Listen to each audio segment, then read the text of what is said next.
बिस्मिल्लाहिर्रहमानिर्रहीम। सवाल, नामाज किसे कहते हैं? নামাজ কাকে বলে?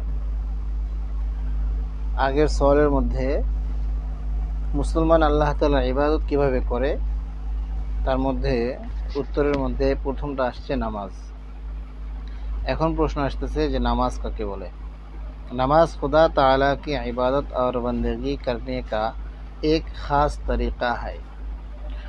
নামাজ হলো আল্লাহ তাআলার ইবাদত এবং বন্দেগী করার একটি বিশেষ পদ্ধতি, जो खुदा ताला ने कुरान में और हज़रत रसूल मकबूल सल्लल्लाहु अलैहि वसल्लम ने हदीसों में मुसलमानों को सिखाया है। যে নামাজ আল্লাহ তাআলা কুরআনের মধ্যে এবং রসুল করিম সাল্লাল্লাহু আলাইহি ওয়াসাল্লাম হাদিসের মধ্যে মুসলমানদেরকে শিক্ষা দিয়েছেন। তো এই বিশেষ যে ইবাদতের পদ্ধতি এটাকে বলা হয় কি? নামাজ বা সলাত। বন্দगी का वो तरीक़ा जिसे নামাজ कहते हैं क्या है? তো ইবাদতের ওই বিশেষ পদ্ধতি যেটাকে নামাজ বলা হয় ওটা কি? जवाब, घर में या मस्जिद में खुदा ताला के सामने हाथ बांध कर खड़े होते हैं। ঘরে অথবা মসজিদে আল্লাহ তাআলার সামনে হাত বেঁধে দাঁড়ায় और कुरान शरीफ पढ़ते हैं एवं कुरान शरीफ पढ़े खुदा ताला की तारीफ़ें बयान करते हैं, আল্লাহ তাআলার প্রশংসা বর্ণনা করে, उसकी बंदगी और ताज़ीम करते हैं, তার ইবাদত এবং তাকে সম্মান প্রদর্শন করে, उसके सामने झुक जाते हैं, তার সামনে অবনত হয়, মাথা অবনত করে, और ज़मीन पर सर रख कर उसकी बड़ाई और अपनी आजिज़ी और ज़िल्लत ज़ाहिर करते हैं, এবং জমিনের উপর মাথা রেখে, মাটিতে মাথা রেখে তার বড়ত্ব অর্থাৎ আল্লাহ তাআলার বড়ত্ব এবং আপনি আজিজি অর্থাৎ নিজের অক্ষমতা আর জিল্লাত এবং লাঞ্ছনা জাহের করতে হ্যাঁ প্রকাশ করে। এটাই হলো নামাজ। এখানে একটা বিষয়, এটা অপ্রাসঙ্গিক যদিও, যে কোরআন শরীফ পড়তে হ্যাঁ, এখানে বলা হয়েছে না যে কোরআন শরীফ পড়ে, এখানে কোরআনের সাথে শরীফ শব্দটা বলা হয়েছে। এই শরীফ শব্দটা বলা এটা আমাদের কথিত সহিহ আকীদার যারা আছে তাদের কাছে নাকি এটা বিদআত। কোরআন এটার সাথে আল কারীম বলা যাবে যার অর্থ সম্মানিত, আল মজিদ বলা যাবে যার অর্থ সম্মানিত, কিন্তু কোরআন আর শরীফ বলা যাবে না। কোরআন শরীফ কি বলা যাবে না, বললে কি হবে? বিদআত হবে। যদিও শরীফ শব্দের অর্থ কি? সম্মানিত। তাহলে কোরআন শরীফ বলা যাবে না, কিন্তু মাজিদ কারিম এগুলো বলা যাবে, কারণ এগুলো কোরআনের মধ্যে আসছে, হাদিসের মধ্যে ব্যবহার হয়েছে, এই জন্য। তো শব্দের উপরে তারা অনেক বেশি কি করে? প্রাধান্য দেয়, কিন্তু মূলত শব্দটার চাইতে এখানে যা বোঝানো হয়েছে ওইটা হলো মূল।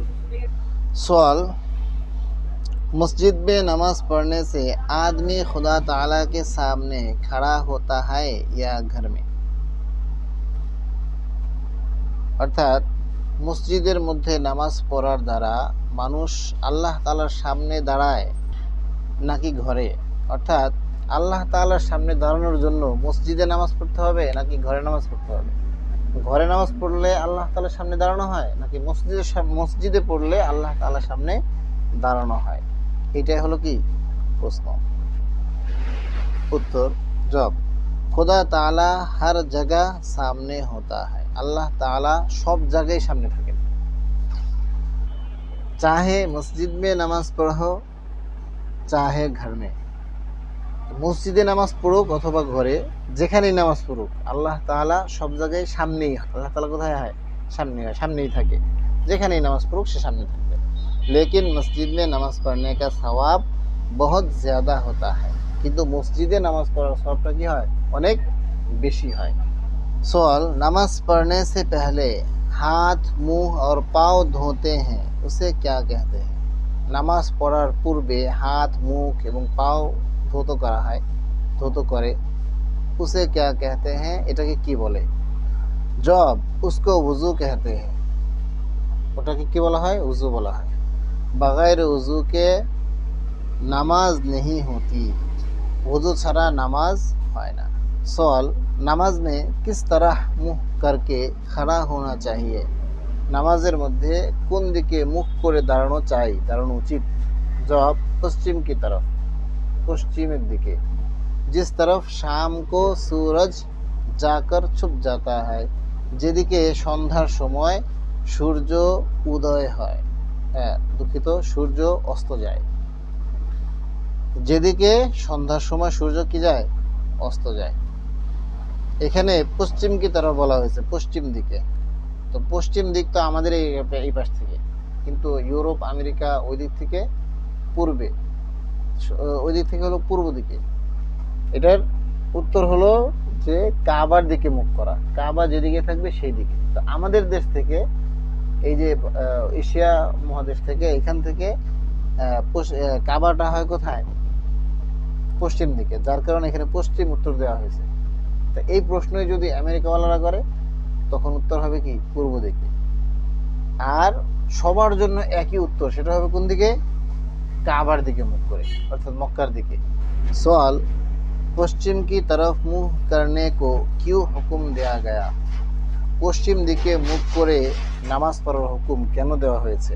জবাব, মক্কা মুআজ্জামা में खुदा ताला की एक घर है, মক্কা, সম্মানিত মক্কা, পবিত্র মক্কায় আল্লাহ তাআলার একটি ঘর আছে, जिसे काबा कहते हैं, যাকে কাবা বলা হয়।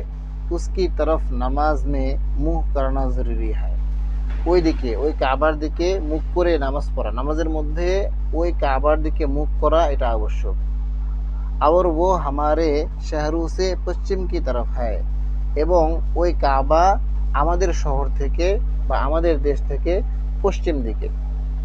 इसलिए पश्चिम की तरफ मुंह करके নামাজ পড়তে हैं, এই জন্য মূলত পশ্চিম দিকে মুখ করে কি পড়া হয়, নামাজ আদায় করা হয়। सवाल, जिस तरफ मुंह करके नमाज पढ़ते हैं उसे क्या कहते हैं, যেদিকে মুখ করে নামাজ পড়া হয় ওই দিকটাকে কি বলে?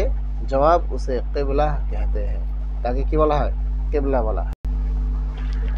सवाल, दिन रात में नमाज कितनी मर्तबा पढ़ी जाती है, রাত দিন অর্থাৎ দিবারাত্রি কত ওয়াক্ত নামাজ, কতবার নামাজ পড়া হয়? জবাব, রাত দিন में 5 नमाज़े फर्ज है, দিবারাত্রি 5 ওয়াক্ত নামাজ ফরজ প্রত্যেক মুসলমান নরনারীর জন্য। সওয়াল, পাঁচों नमाजों के नाम क्या है, এই 5 ওয়াক্ত নামাজের নাম কি? জবাব, अव्वल नमाज फजर जो सुबह के वक्त सूरज निकलने से पहले पढ़ी जाती है, প্রথম হলো ফজরের নামাজ, যেটা সকালে সূর্য উদয় হবার পূর্বে পড়া হয়। दूसरी नमाज़े ज़ोहर, দ্বিতীয়টি হলো জোহরের নামাজ, जो दोपहर को सूरज ढलने के बाद पढ़ी जाती है, যেই নামাজটা দুপুরে সূর্য হেলে যাওয়ার পর পড়া হয়। तीसरी नमाज असर, তৃতীয় নামাজ হলো আসরের নামাজ, जो सूरज छुपने से 2-1.5 घंटे पहले पढ़ी जाती है, সূর্য অস্ত যাবার 1.5 থেকে 2 ঘন্টা পূর্বে পড়া হয়।